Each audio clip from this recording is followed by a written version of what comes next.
I mean, I know I'm right. That's all that matters. That's the name of the episode. I know I'm right. That's all that matters. Son of a bitch. It's Lance. He's back. Wrestling with music and life for life. Wrestling with Music and Life, episode 51. We're back. It's only been a year, guys. Holy shit. Literally to the month. It's a year. I forgot. Yeah. Jesus. A lot has I thought it was happened. longer than that, to be honest with you. So the funny thing about that is the last time we did an episode, I was promoting Pit Lord being on a festival in Cedar Rapids in August. Oh, and shit. now, also this year, I'm going to promote Pit Lord being on a festival in Cedar Rapids in August. Yeah. This is why we started the podcast, because we knew that was going to happen specifically. Anyway, so a lot has obviously happened. So I guess maybe you guys obviously, highlights? I don't know. Highlights of what? It's really anything tough fucking phenomenal you want to talk about to that narrow happened down within a year? A full fucking year. Like, there's a lot that's happened, like storyline wise, like companies I've worked for. Started working in Chicago a lot more, which I wasn't doing as much last year. It's fucking tough. Like, trying to narrow it down. It's like there's just like a lot. It's like basically I started wrestling more, and I'm trying to get myself back out there again at my age. And like, it's crazy that promoters are now reaching out like wildfire out of nowhere. I'm like, dude, fuck, I haven't done that in that place since I was in my 20s. Right. So that's happening. But at the same time, these guys who are reaching out to me, they're like, hey, man, I need you to come help these kids. Okay. They don't fucking get it. Yeah. The Young Bucks. Yeah. Well, that's actually a team. Yeah, it's a tag team. Never mind. Yeah, I mean, like, but the like youngsters. young kids coming in the business, and like they just watch like the Young Bucks, and they forget that the Young Bucks know how to pause and tell a story at the same time. They're doing a bunch of shit, right? So to me, sometimes I think of like music in general, of how we've also progressed in storytelling of music, and sometimes the math of music.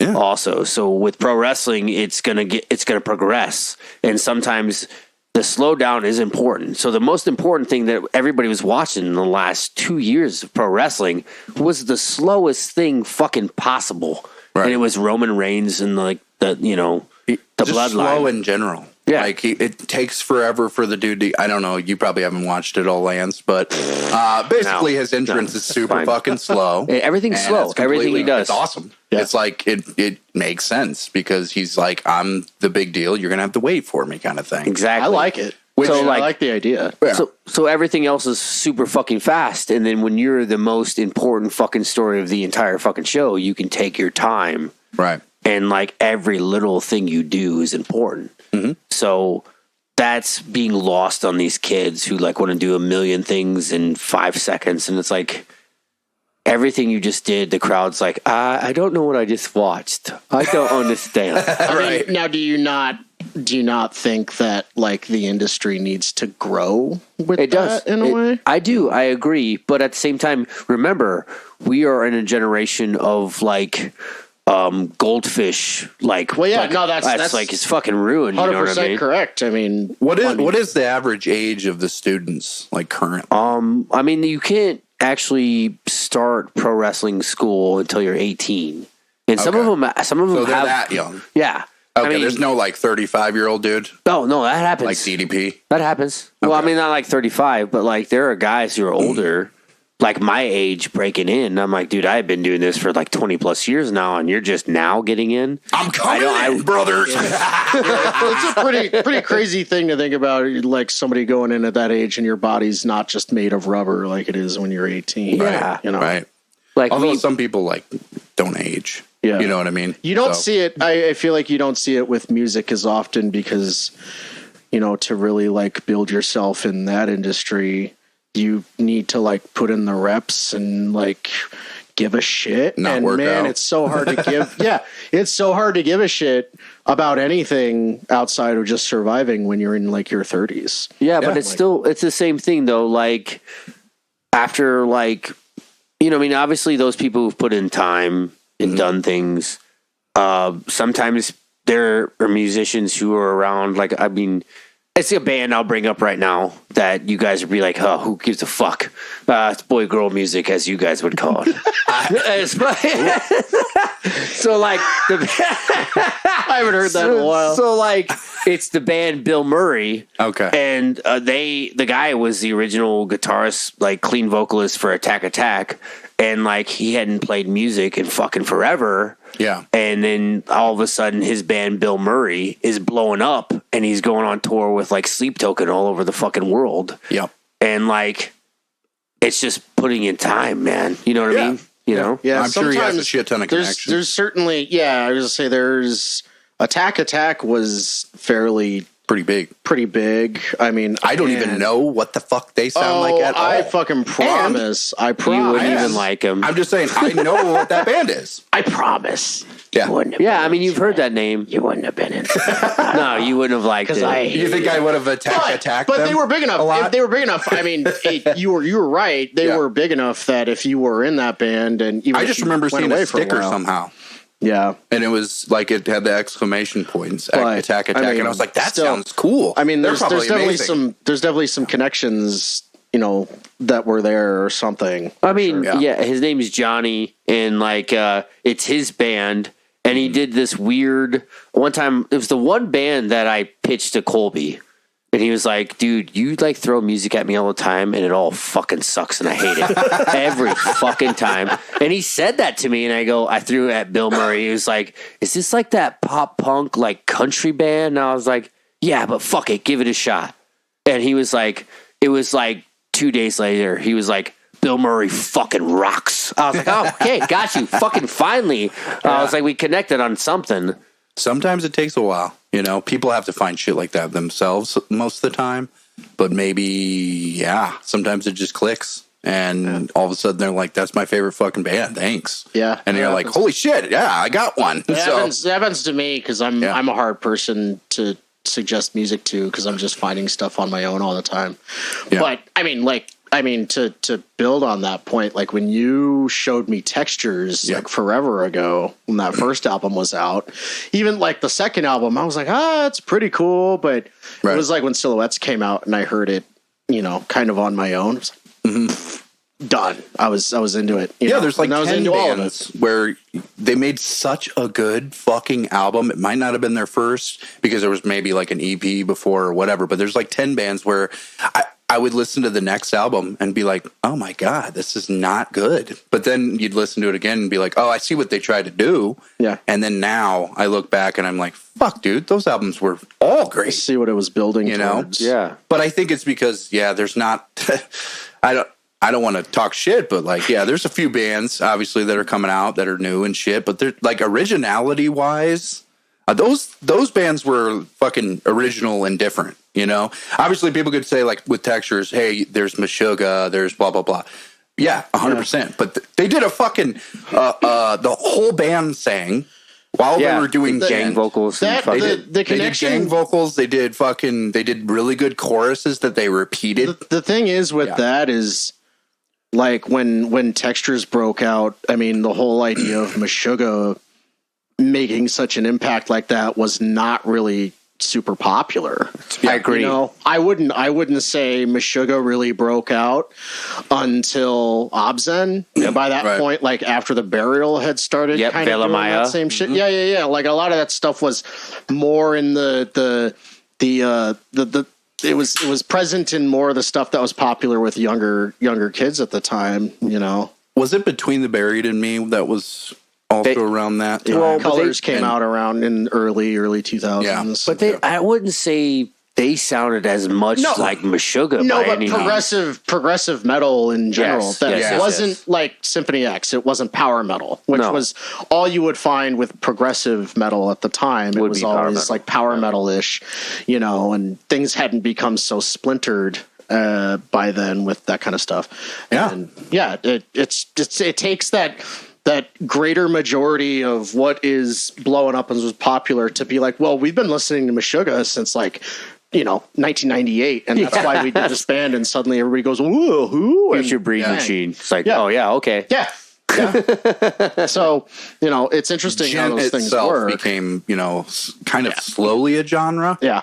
But like, I think we all kind of foreseen, this is where it's going to go. I definitely never Like thought a about poppy it like version that. somehow was on the horizon. Yeah. So I think that's why, like, when I heard Texters try to do that, switching singers on that second album, and I don't even know if it's the second album, but It was. and he was just doing all the things. Like, he was Eric Kelsey. screaming, he was doing death metal, and he was doing fucking singing, and you listen to it back and you just go, like, some of the stuff he did is like fucking impossible. It's fucking hard as shit. I mean, he was really good. It was the dumbest mistake they ever made.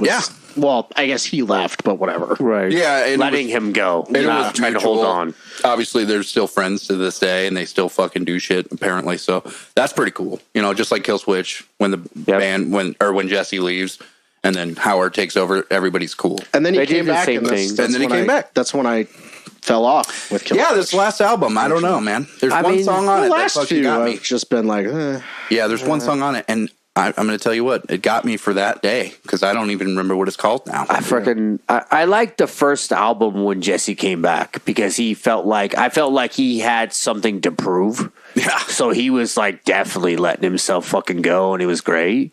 But after that, it's like slowly depleting. he'd And also they're my favorite band too. he'd That also sucks. gotten a vocal coach, too. You know what also was a okay. good band? He Tangent. didn't It kind of describes what the fuck we did, guys. We just went on a tangent. And that's what we do here. my God. Well, actually, because we can get back to what you've been doing, Right. Highlights. I don't know how we got on that, but it's literally the topic that I was going to bring up. I actually told Woogie and gave him an advance. And we're not giving Lyndon an advance at all about what we were Yeah, gonna but it's talk all right. about. He's already going to have But an we were answer. already talking about it. So you literally naturally did what we were doing. I'll set it up. So the other day I was just thinking about it and I'm like, fuck, I just want to listen to some music, and I put on some random shit. And how Spotify will just shuffle shit you've already listened to like half the time if you're not paying attention to it, right? And it had a Pantera song, of course, and is it Use My Third Arm that has a gigantic breakdown? Dun dun dun dun do do do do. Wait, hang on. Or I'm pretty sure. Yeah, Throws yeah, the yeah. Rejection. Yeah, it might have been Yeah, Throws of Throws the Rejection. Rejection. Yeah. Rejection. And then it ends in that big ass fucking breakdown, which is a part. Just to let you guys know, Rex Brown is using a wah-wah pedal in the background back in the day and making that part so fucking original. Guitar riff wise, it's already cool as shit. And you just listen to it and you just go like, this is the heaviest shit that's ever existed. Like in that moment, right? I'm like, wow, like what the fuck? So then I get to thinking, and obviously, Derek and everybody we know, we all have death metal bands, right? We fucking listen to death metal. And then I start thinking, and I kind of had a conversation with them, and I'm like heavy, the word, is so encompassing. It's hard to narrow, right? But to me, heavy, which is the topic, like basically what you think is heavy. I mean, it's kind of very broad, obviously, but heavy can be Pantera, right? And then I go, okay, well, maybe I'm into Villarta, right? I don't even know if I said that right, Villarta. That sounds right. Anyway, and you listen to that and you're like, objectively, that's heavy as fuck, like the whole time, right? But then there's technicality to it, right? And then you listen to like Decrepit Birth or something, right? And you hear technicality in that, and then it's heavy. And I started to think, I mean, and I don't want to get too in the weeds about technical aspects of why it is heavy, which really boils down to, I think Pantera got that right too, groove, right? Whatever groove that's happening, right? That you feel in that moment, right? But it's really hard to narrow it down because you can say, what is the heaviest shit? Which was going to be the topic. Yes. Right? That possibly you're listening to right now. Yeah. Current. And that you think is just the heaviest shit of all time. And I think I kind of know where you guys will go, but that's kind of opening up the floor to it. For me, I'm just going to say it, man. I think Pantera is the heaviest band that's ever existed in my existence. I would think you would think I would say Meshuggah. Right. Because it's constant. It's the groove too, though. There's It's very, very about similar. Pantera and the it's kind of funny because Thomas Hawk is one of the greatest drummers of all time. There's something that Vinnie Paul and his brother had when they grooved, and now I'll get technical. it's the fact that, again, they knew what type of sound they wanted. So they were extremely intelligent. But then also the use of toms, okay, in drums make music to me heavier than when he's using a China cymbal, right?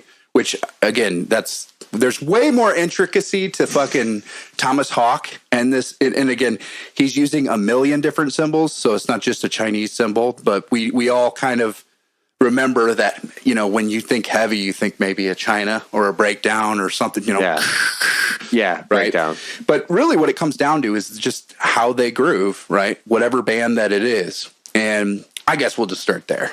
Lyndon, what do you think? I want to hear Leonard's opinion. What's your current heaviest fuck? You're like, you know what? This fucking band is just heavy. I think. Holy fuck.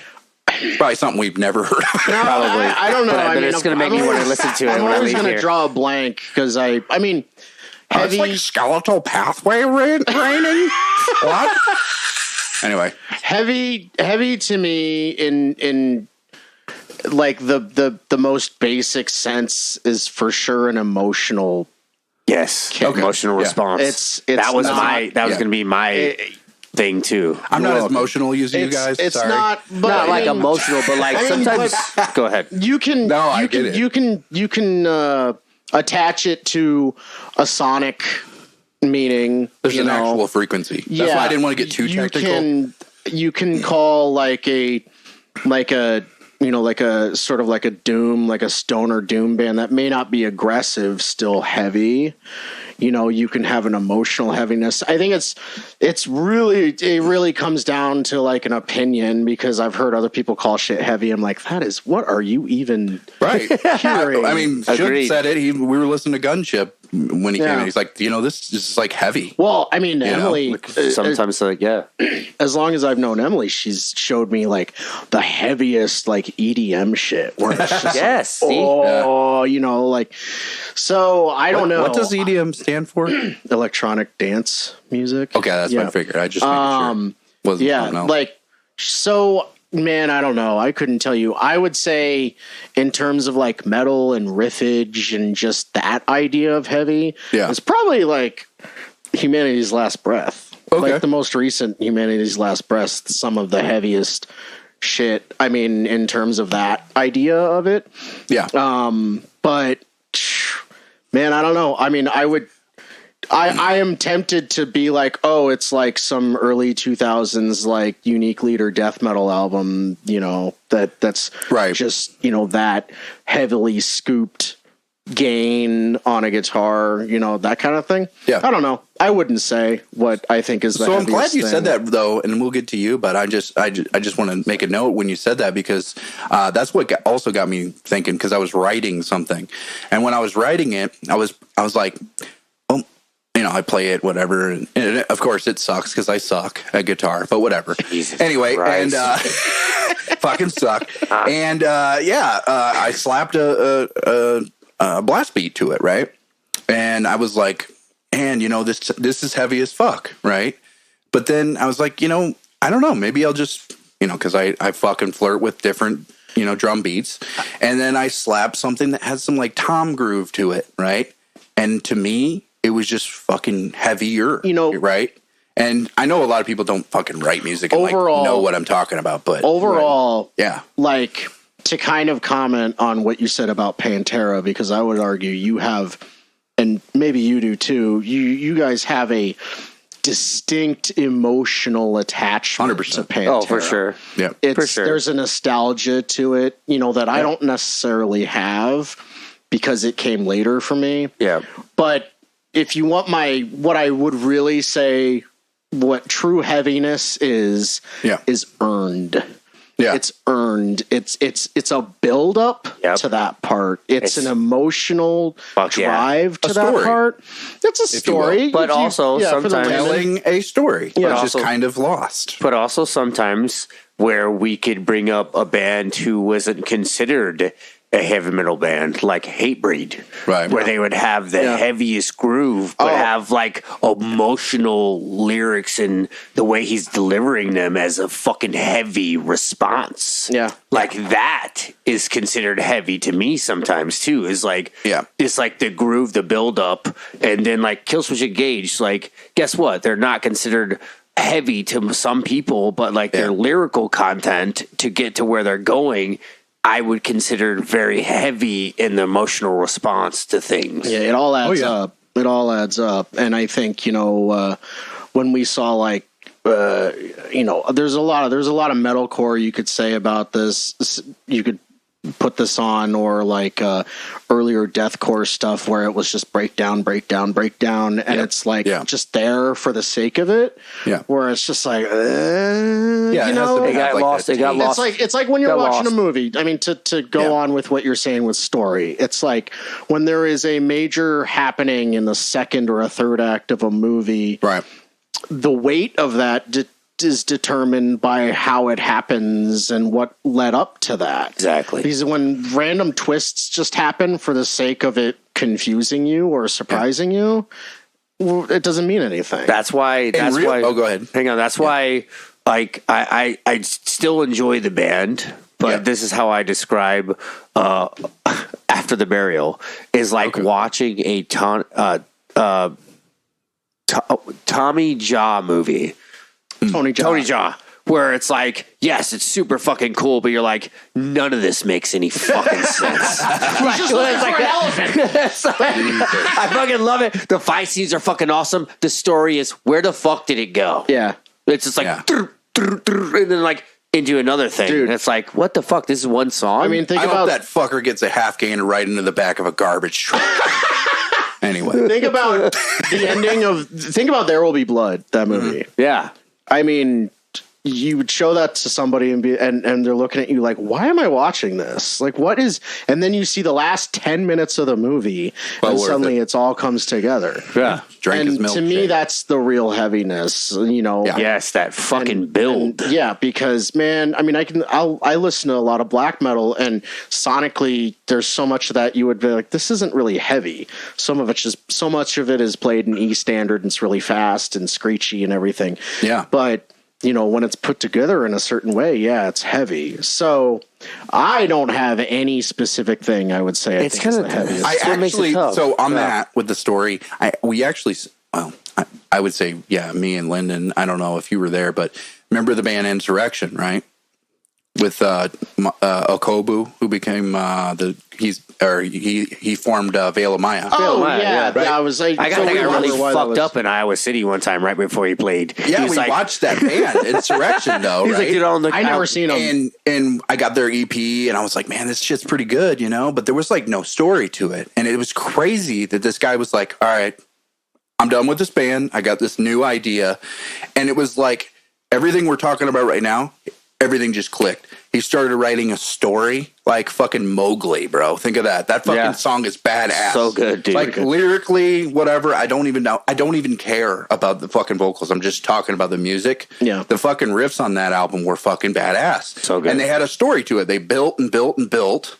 And then maybe even the next album was fucking really good. That was the one with like, yeah.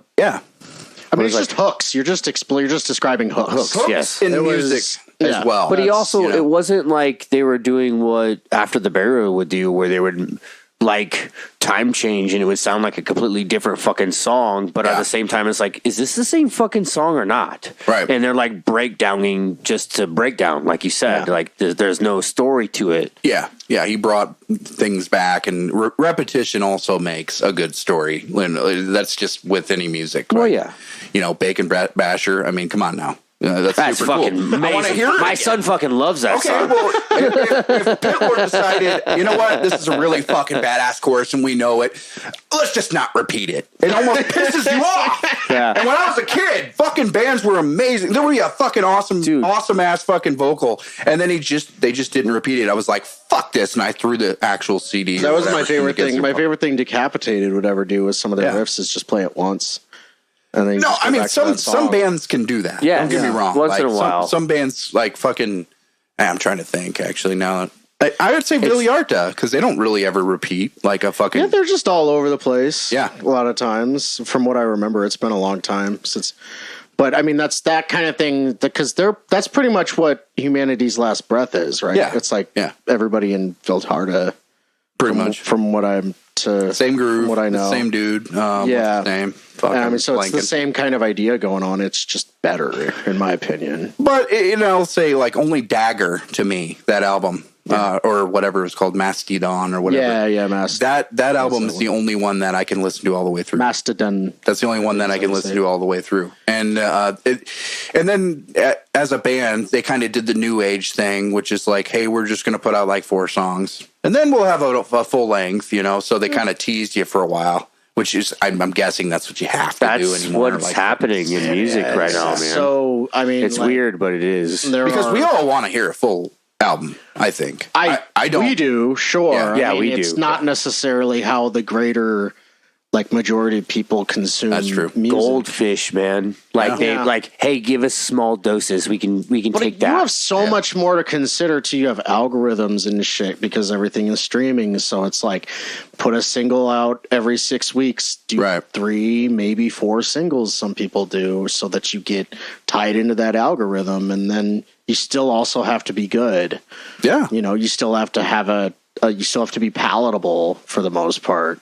So, that's what brings me to the fact that Sleep Token beat out 2 of the biggest American fucking female artists going when they released a fucking single called Caramel. I was like, how the fuck did this just happen? Yeah. Was it caramel or caramel? Well, they say caramel in the song, but there we go. Do we want to have an argument about that?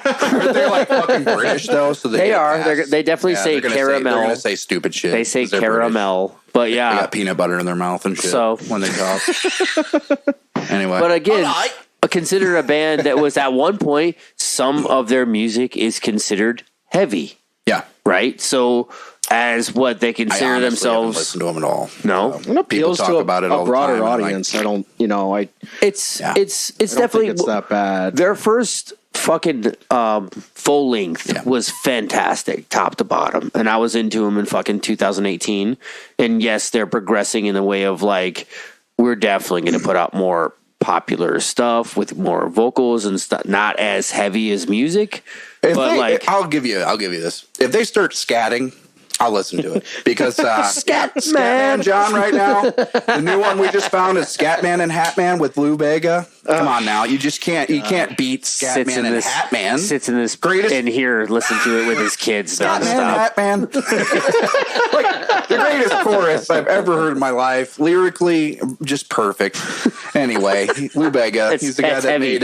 See. That's considered heavy now. Yeah, it was 1, 2, 3, 4, 5. He's actually German. He's actually German. Yeah. Oh, I thought he was Mexican, dude. No, he's German. Oh, wow. Okay. Yeah. Look at you racist bitch. They have a picture up on it, and I was like, this guy is like a bald Mexican guy. That's what he looks like. They did. I will agree with you. Wait. He could probably still be Mexican if he's German.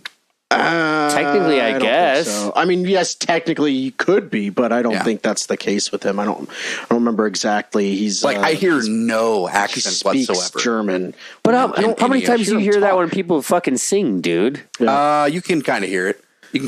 Not always. You're right, though, right? You not always. That's not always true. I mean, I know I'm right. That's all that matters. That's the name of the episode. I know I'm right. That's all that matters.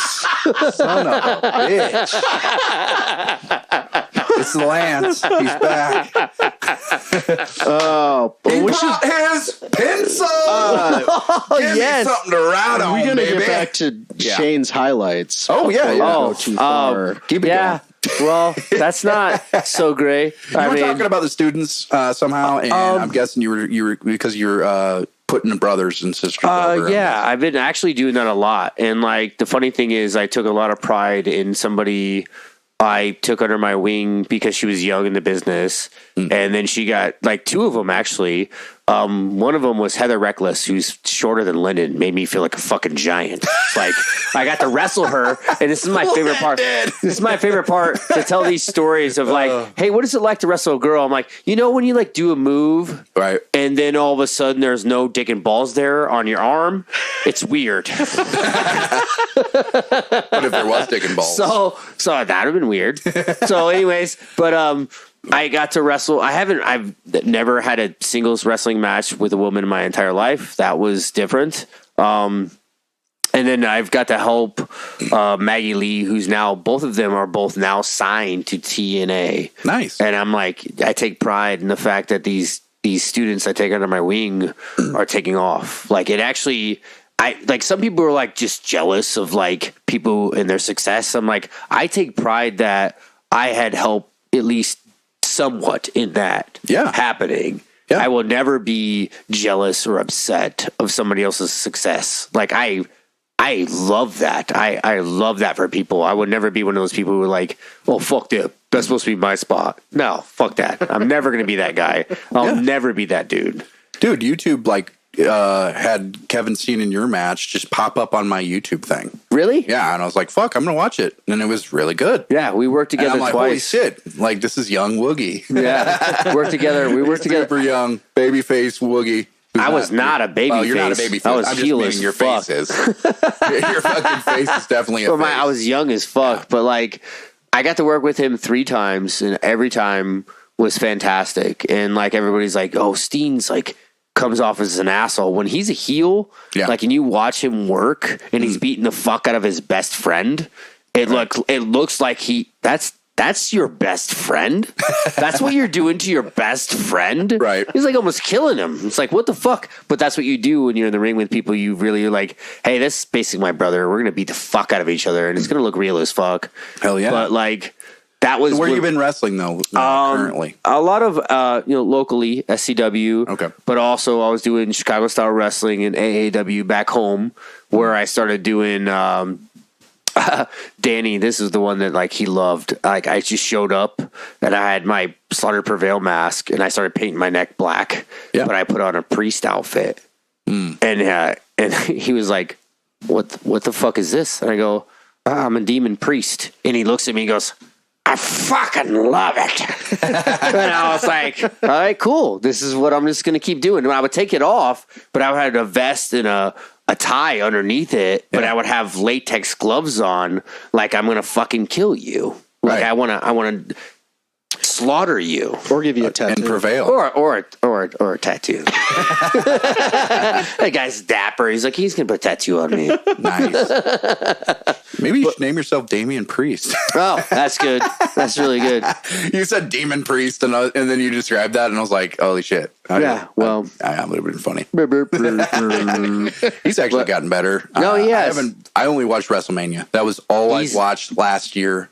Was it this year? And last year, Kerry King played his entrance song at fucking WrestleMania. That was pretty badass. That comes out and is playing fucking guitar. He's gotta get paid somehow. It was trust me, dude. It was really confusing. I'm just sitting there. Super weird. I didn't even know that he's featured in his song. I didn't know that either. You never even like really hear his song. Like I don't know. They don't pump it up, you know. No. And like it just all of a sudden it just cut from a commercial to just Kerry King's bald head just standing there. Yeah, and he really doesn't look bad for his age. No. Like he looks like Kerry King, like 30-year-old Kerry King is what he looks like. I mean, like with that big ass beard and all that stuff, it's like it's hard to like. But it was just him, just fucking doing, Kerry King. We're just like just doing dive bombs and shit, and it didn't have anything to do with the song. Like he was just doing like fucking basically Slayer. Like he was just doing a Slayer solo. Yeah, dude. And then all of a sudden the song comes out of the background, and then he starts fucking actually playing it. But Damian Priest, it was pretty random. His fucking finishing move is called South of Heaven Chokeslam. Oh shit! Like, oh, what's that from? Hey, what album is that? Honestly, though, hang on, because this is where if we are going to talk about Slayer a little bit, South of Heaven is my favorite Slayer album. I can understand that. Like Rain and Blood came out the year we were born, but South of Heaven was my favorite Slayer. Yeah, I would have to say Rain and Blood just because of the nostalgia of it when I was, first getting into music. I think that was the second second album after I listened to Ride the Lightning. So it was that one, Ride the Lightning, and then Rain and Blood. And like, I was like, oh shit, I like metal. Like that was a gateway. Pretty fucking much. thrash. Baby. Before it was Wallflowers, one headlight. Which, what a weird. Pretty fucking badass. How did we go too, down actually. this rabbit hole? It's still badass. I don't give a fuck. That's a badass album too. It's good. That's Some bangers on there, you know. Pretty good. I don't know if I have a favorite Slayer.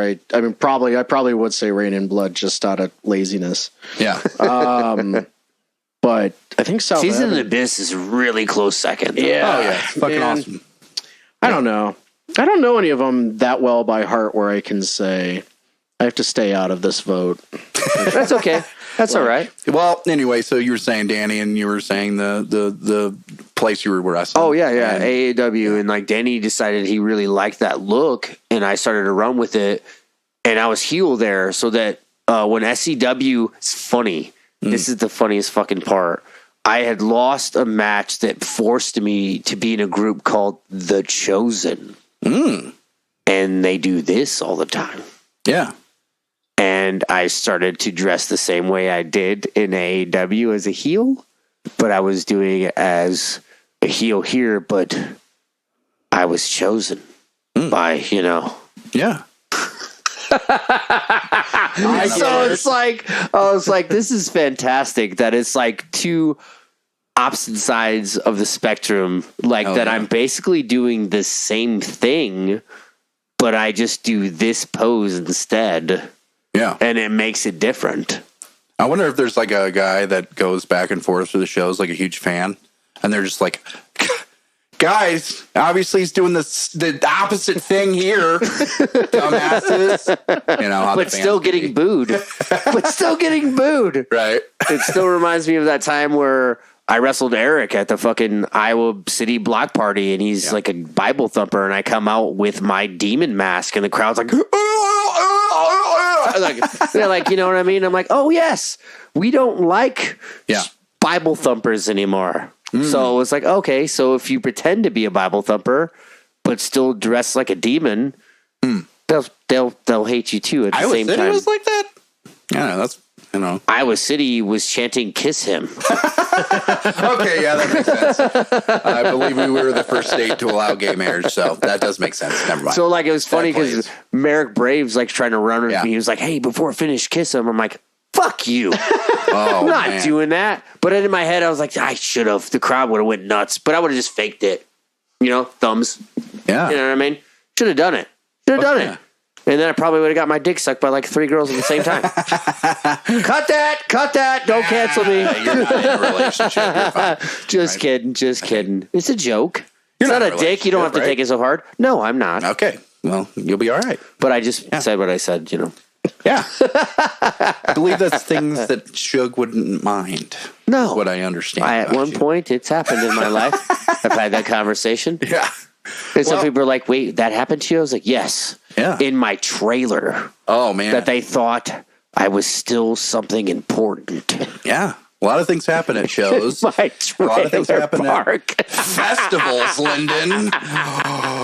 Lyndon is in a festival. as Hey, you said. Lyndon's not going to kiss and tell, brother. You know that. Well, I'm just saying, Not obviously, anymore. See? He's going to be on a fucking 20-foot-5. He's like, I'm married, motherfucker. I ain't going down 5,000 this foot road. tall fucking stage, this pit lord band looking fucking badass. Hey, you know? hang on. When is your next fucking show, bro? That's a good question. Even though we normally do that at the end. Well, I just kind of want to hear right now. it's Like, if it's anything local, how about that? It's our release show here in town. We just haven't announced it yet. Okay. Well, Okay, cool. Is it Well, then we'll have to recording wait. done? Oh yeah, Okay. it's been done. It's Okay. been done for a bit. Been sitting on it. Full length? Just- Like, what are we doing? Like EP? Or what? No album. A full album? Okay. Nice. Yeah, we're kind of in the.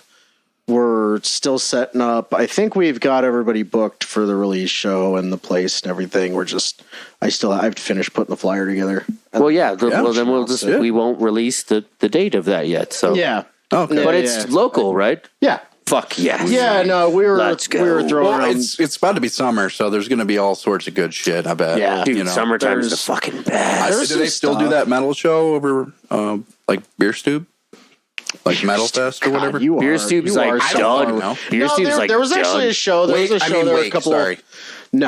No, there haven't really been shows at Wake in a while. Oh, that's weird. Well, that's all about to change though. When I think Wake we just booked 2 shows in a row back to back for SCW that we do. I mean, like Saturday and Sunday. Music Music-wise, yes, probably. like bands.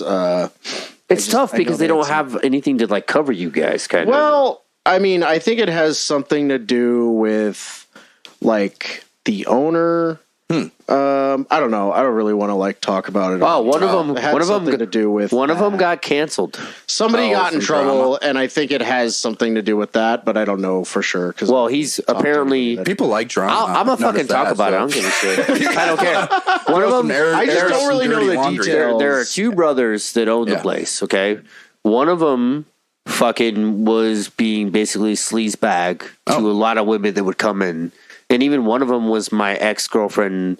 I won't say her name, but I'm not talking about the recent ex, but the one before that lives over got a in lot of Rock, exes. that lives over. Let's just say she lives over in Rock Island, and she really likes Wake because she loves the beer. Yeah. So the owner was being a sleazebag to her. Oh. So it is something that is a recurring thing.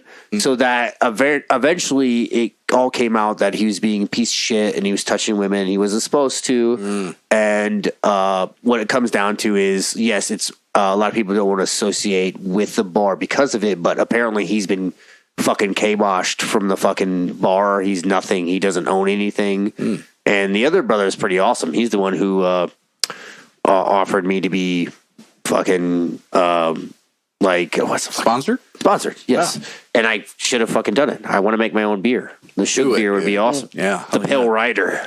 Just me like doing the Shug step, but I'm a yeah. skeleton. I like that. but yeah, we're doing it. We're gonna do it down at Raccoon Motel. Just Oh, this motherfucker already spoiling it for us. Nice. Let's just. I mean, that's all. But that place is a fucking rad venue, bro. Yeah, Lyndon had a show he booked once. I went there. It was Yeah, fucking it was awesome. fucking Very awesome. I well just don't done. want to do that anymore. That shit's annoying. Oh, you don't want to book? All right. Yeah. So that's the thing is like I've talked to a lot of buddies of mine who put together wrestling shows and they book, right? They are stressed the fuck out I can the understand that, entire yeah. fucking day. I mean, we're booked. We booked this one ourselves, but it's really like it's a lot of me and Dan rather than just me. So which helps. yeah, Takes a lot of the weight off. But I don't want to do it regularly. Like I don't want to deal with. Oh man, I don't want to bet. deal with this shit. Stressful. Yeah. So it reminds me of you can even see it like there's a mini documentary of how First Wrestling had done the second wrestling show ever Yeah. at the Mall of America. And I had talked to Cannon about it, who I was supposed to work for last week, but my fucking ride fell through last minute, which pisses me off because I haven't wrestled in Minneapolis, Minnesota since I was in my 20s, and he tried to book me. It's frustrating. Either way, I was talking to him about like putting that show on. He was like, dude, I jumped through a million hoops and I had to talk to like 13 different people who are a part of it. And like in the video, he's walking around with a headset on and he's just fucking stressed and then has to go out there and still perform at one point too. Yeah. I'm like, the guy, he was like, dude, I'm so glad it was one of my students and we just walk and talked. I didn't have to like fucking spot anything because if I would have had to remember everything else, like I'd have been like fucked. Right. Because he was so stressed. I'm like, yeah, promoting a show, dude, that looks so fucking stressful. Like, although I've always thought about like booking a show, but I'm like, dude, no.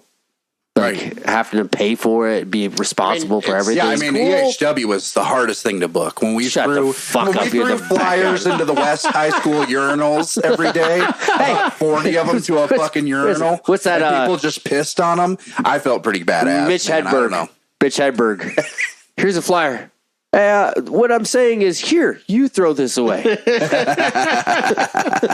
Yeah, it's and I mean with like metal shows and stuff, so much of it is dealing with bands and then just kind of relying on chance too, because you can do all these things and still have people show up. Or happens with wrestling too. Yeah, same thing. So it's nothing that I'd want to do regularly. Could we say that people that happen to want to be in a certain genre, generally, or just kind of outlandish humans in I general? mean, yeah, totally. I mean, I will say this: if you want your like local scene and whatever it is, music or wrestling or whatever, if you want it to form in a certain way, and you want it, then and you're calling the shots as to who comes in and whatnot, then it's totally cool.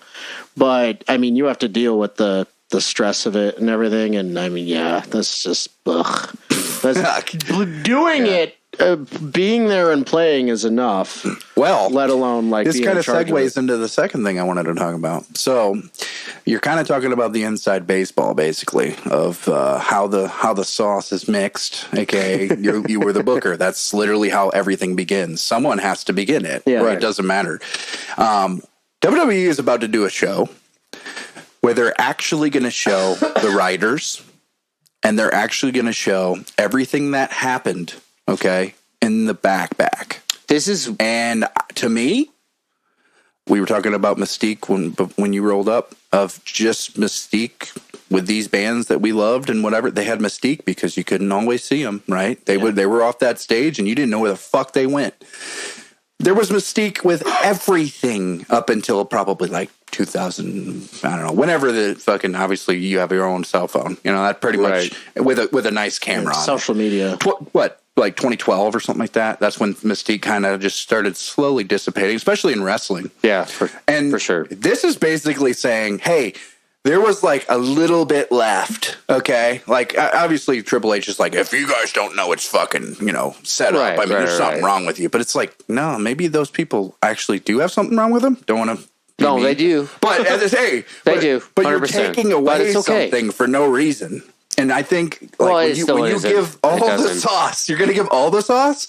So you're going to show the writer sitting down. See, this is where I'm going to fucking combat him right now. I'm not saying I like it or hate it, to be honest with you, because I haven't seen it. By the sound. I haven't seen it. I might actually like it because I do like the sauce of stuff. But I'm saying that it is taking away the mystique of something. Agreed. Because it's going to be like, oh wait, he didn't say that, the writer did, and we already knew that. Don't get me wrong.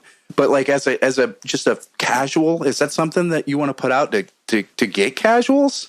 You see what I'm saying? Yeah, I got you. But here's the thing: is Mystique. I'm also getting at an age now where if for some fucking crazy reason I land a WWE job as an agent, that would make me feel like if they showed me like, hey, this is who agented this match and this is why it looked that fucking good, it would be like, yes, it pulls the curtain behind, but it's also like showing the director of that one short story. Yeah. But you never fucking seen that director before. That is fucking cool. Like, you're working with these two artists and they're trying to tell a story and you want to direct it and you want to help put it and produce it. Yeah. That's what a producer is, or a fucking agent. That is fucking cool, dude. Like, I want that job. Like, I want that so bad that I'm not beating the fuck out of my body anymore, but I'm still a part of something I love so much that I would still get some kind of like something out of it. Otherwise, like, yes, I'm in the back, I'm hidden. There's so many guys who've been Jamie Noble for fucking years. Has been in the back agenting shows and matches and never got his fucking due as being one of the best in the fucking ring of all time because he was fucking tiny like me. Yeah. Nobody gave a fuck. Right. But he was so fucking good. But as an agent, he's done more with his fucking career than he ever has as a fucking wrestler. Yeah. So, like, yes, I do want to watch the curtain pull back and these guys that have helped develop these stories and storylines to make them bigger than anybody ever fucking thought. It's like watching a director do his thing. Yeah, but I don't want to watch a video of Lyndon fucking pulling his hair out as a booker that night. And I'm going, that's a little different. Fuck, I mean, pay him what? I don't know if I would. What the fuck? Oh my God. I don't know if I would. What? I mean, you're equating two different things. Yes, this is different compared to, by like. the way, I want to say all of your points are quite valid. But I like, actually this is understand different from but booking. This is me culture. I'm sorry. I mean, it like, just is. It's like, what hey, I want to be seen too. But what really, Shane is talking about is equal to like watching me and Dan record stuff and write it. And I know how boring that is. Well, yeah, that can be really boring. That's why I don't. Because I've done that. I hate. That's the hardest thing about when we're recording stuff is, just trying to like document it and take video of us goofing around while we record is so tiring because I'm like, I don't even. Yeah. I'm just stressed about getting this done. Right. Yeah. And to me, when I watch footage of us recording, I'm like, yeah, I do my best to make them look funny and be goofy and stuff. But it's like, man, when I look at that, I'm like, I was so stressed out and tired and like probably. Well, the difference is going to be that they have 15 cameras showing, and they're going to cut to cool ass angles and they're going to make it look really fucking exciting. But in actuality, it's probably not as exciting, right? That's the magic of video. Sure. Yeah. But also, like, you guys could do that too.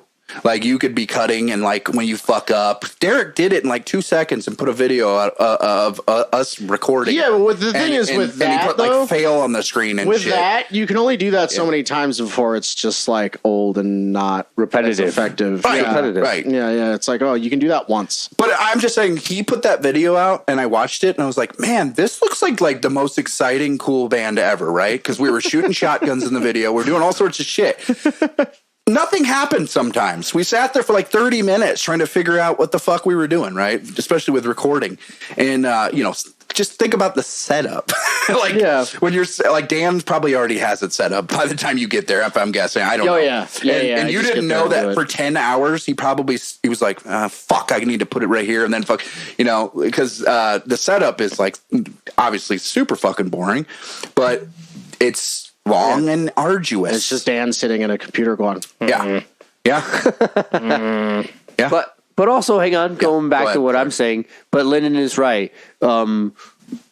Booking a show is completely different than having to be basically a producer of like the show is already booked. I have to help put the show together. So even like somebody who produces an album, okay, half the time you're like, oh, I know that name, right? But whereas like, or sometimes they use fucking fake names. Mm-hmm. Like these guys use fake names all the time who are producing albums. Right. So like, who the fuck's that guy? I just found out that Stephen King used a fake name for like 40 books. Yeah, Richard Bachman. Yeah, what the fuck? Why? I don't remember. It's a common thing for authors to do. I don't remember why he did that specifically. I mean, then his sons do the same thing. The Running Man was released under Richard Bachman, right? Which is crazy that he used his real name for that one. Yeah. It'd be like almost using a name like Lurge McDowell. I think it changed eventually. I don't know. Foreshadowing. About that. I don't know how that works. I shouldn't even say anything about it. But I don't know. But back to the WWE. Basically, again, they're going to fucking spice it up. It's going to be cool because they have production, right? Right. They have people that understand how to make a story. So they're going to probably have a story about the people making the story. Right. Right. Well, the guys who have did it, like, I don't know who they have right now. Like, Adam, I mean, like, there's Adam Pearce is one of them. Yeah. He was around for a really fucking long time. Yeah. And by the way, indie dude who never got his fucking due finally landed a job with WWE as an agent, and then they started putting him on screen as a fucking personality, which is awesome. Robert Roode, who had been around a long time, is an agent. Jamie Noble, who had just done. I thought he was wrestling.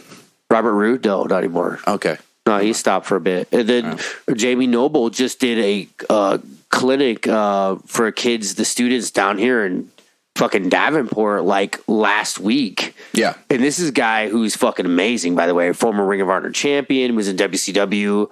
Like, this guy was young, breaking the business, and busted his fucking ass. But because he was so small, he never got his fucking due. Yeah. But when they put him as an agent, he's a fucking star because he understands story fucking telling. He gets it. You know? I think, the moves that the WWE made make a lot of sense because of the Netflix deal. So, Netflix is content. Not to say they already didn't have a library. They literally have like 4 libraries because they have WCWs, ECW. They have like all NWA. The libraries that you can watch. They have everything. And then, they're going to... Oh, and they just bought... Independent wrestling. No, they just bought New Japan Pro Wrestling. Okay. WWE did. Well, whoever owns WWE just bought New Japan and Pro then Wrestling. and New Japan Pro Wrestling had never even been mentioned once. And you know what I'm saying? Like when I would watch WWE. Americans don't know shit. But now, because of about that, buying that and what they did at WrestleMania, I thought was really cool. You know, where they have the new Lucha Libre AAA. They bought AAA as well. So they it's fucking insane. So what they did was, hey, let's monopolize everything. It was funny though because I'm not going to be a monopoly. I'm just going to buy everybody. Like I thought Vince McMahon wasn't there anymore. No, you know what I'm saying? Triple H has become he's become worse than Vince. Oh yeah. He's buying not just national, like international. TKO, well, TKO, the company. Yeah. Which I would just say, like again, back to it. They're probably just like, okay, what else can we film, guys? We have all this fucking money that we need. That's what it is. Yes, it's like, oh well, we got guys that write shit. You want to film them? Yeah, let's fucking film them. You know, and eventually, I think this is what I'm getting to. They did do IG, which is independent. What? I don't know what the fucking G is, but it's basically them giving money to the independent wrestling scene. Oh, the ID. Is it ID? ID.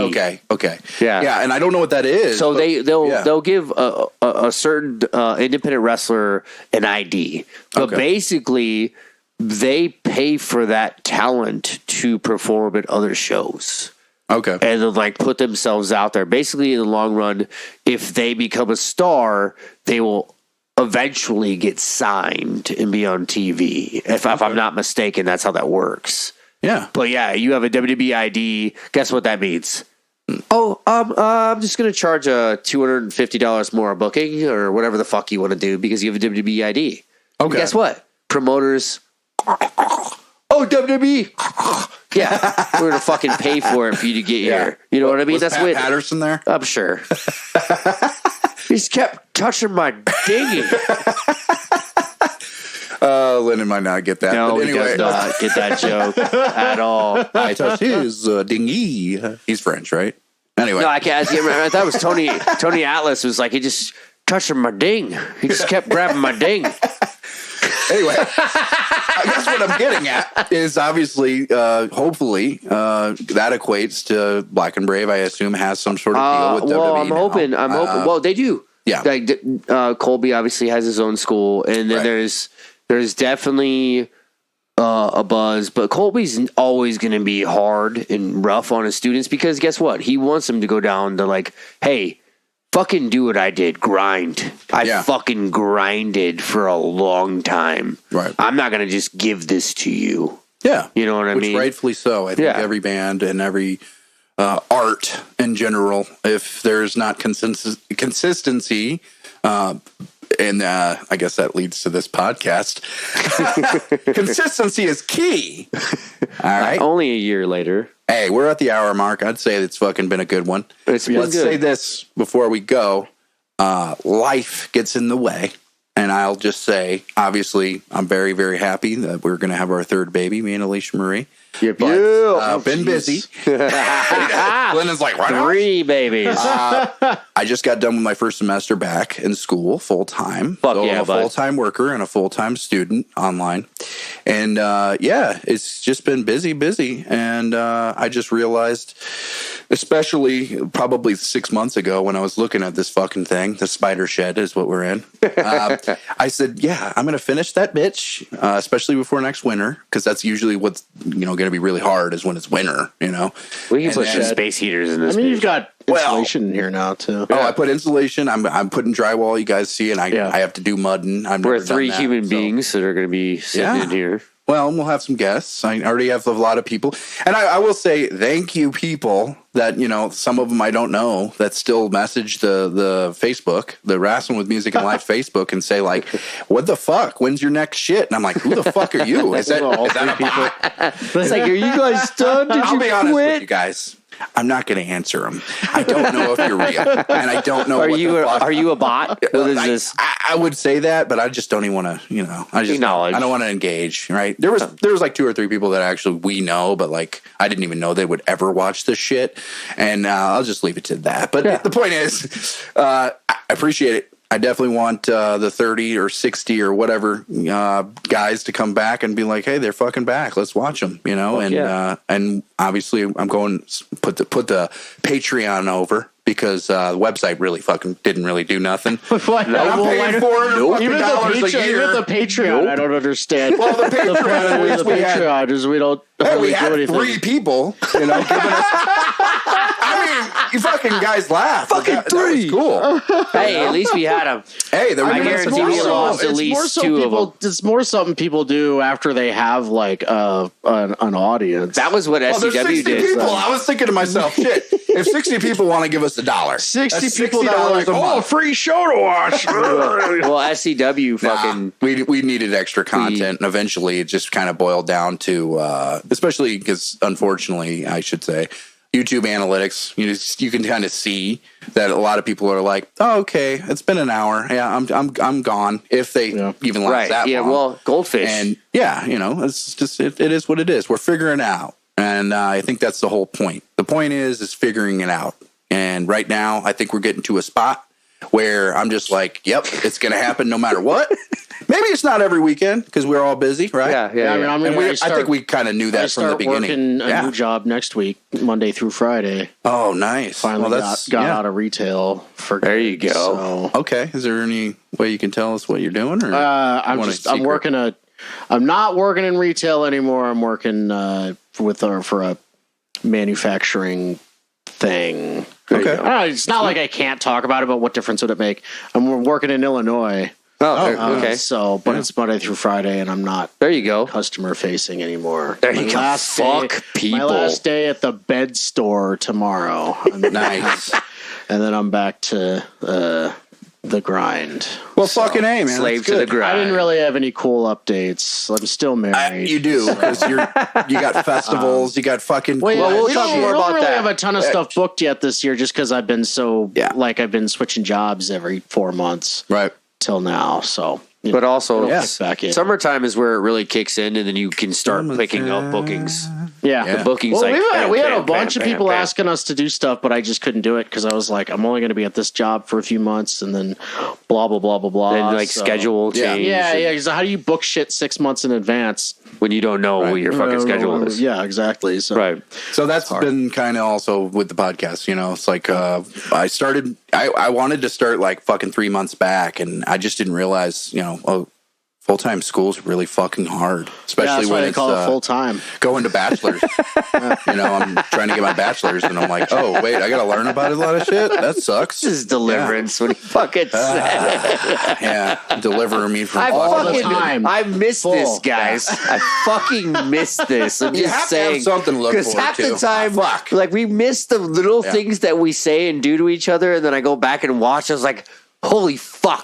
Like we were just kind of being a dick, like right there. Like fuck them, duh, full time. Right. Duh, it's hard. Fuck you.